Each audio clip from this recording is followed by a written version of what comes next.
Ladies and gentlemen, welcome back to Let's Dev, where today we continue working on our dodgeball game with roguelike elements. Now last time we added the final 3 classes and abilities for our CPU opponents. This brought our CPU classes up to 6, matching the 6 classes for the player.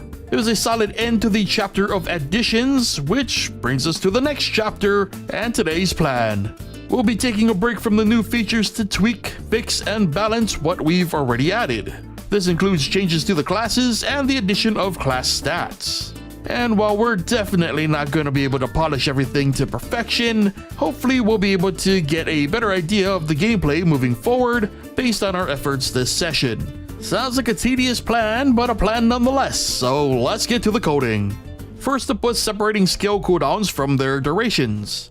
This would allow us to subtract time specified in the duration array from the time specified in the cooldown array, thus allowing cooldowns and durations to be independent but still use the same timer.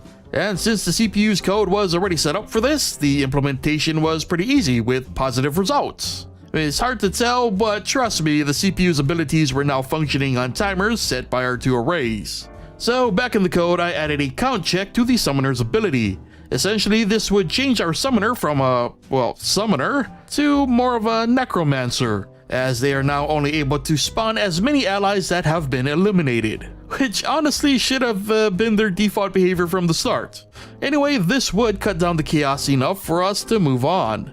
A variable was added to the ball object in order to keep track of its speed. Then in the player's astute class, I wanted to try replacing the freeze ability with more of a bullet time style effect. Unfortunately, as I would learn after a ton of wasted time, one cannot manually set an item speed variable using GameMaker's physics system. So much like the binding issues learned last episode, this idea would have to be nixed, and the ability was returned to its original effect.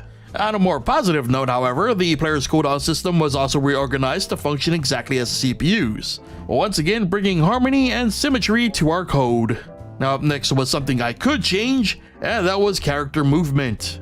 Using even more arrays, each class would have its movement speed set to either slow, medium, or fast, and these speeds would be defined as enums just to make things easier and more uniformed. The end result was notable differences in player movement speeds throughout each class. Slower classes moved slow, and fast classes were able to dart around with ease. So with that working, the same was applied to the throw charge speeds. An array was added, enums would determine speeds, and each class would have those speeds defined in the array. The results this time weren't as obvious. In fact, looking back at the footage, it's pretty clear those numbers could be tweaked a whole lot more. But nothing was inherently broken, so it was on to our next task.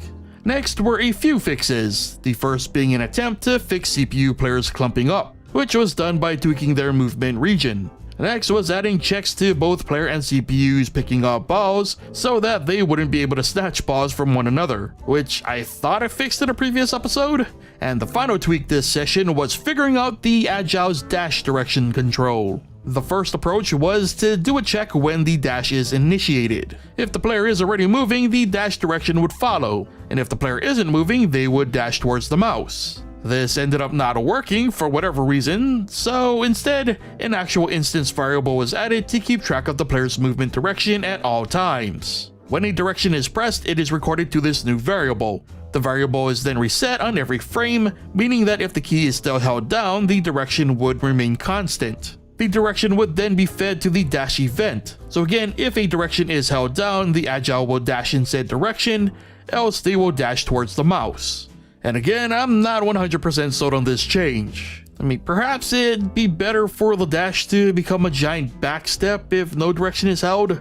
I wasn't entirely sure. What was apparent, however, was that there are still some noticeable changes and tweaks to be made. Not only in the areas already mentioned, but the Astute's ability just doesn't sit well with me at all. It's definitely going to need to be replaced, which we'll get to next time because this brings us to the end of today's episode of Let's Dev. So remember to leave a like if you enjoyed the episode, subscribe and turn on notifications if you haven't already, and leave your thoughts on our progress in the comments. Thank you so much for watching, and I'll see you guys next time.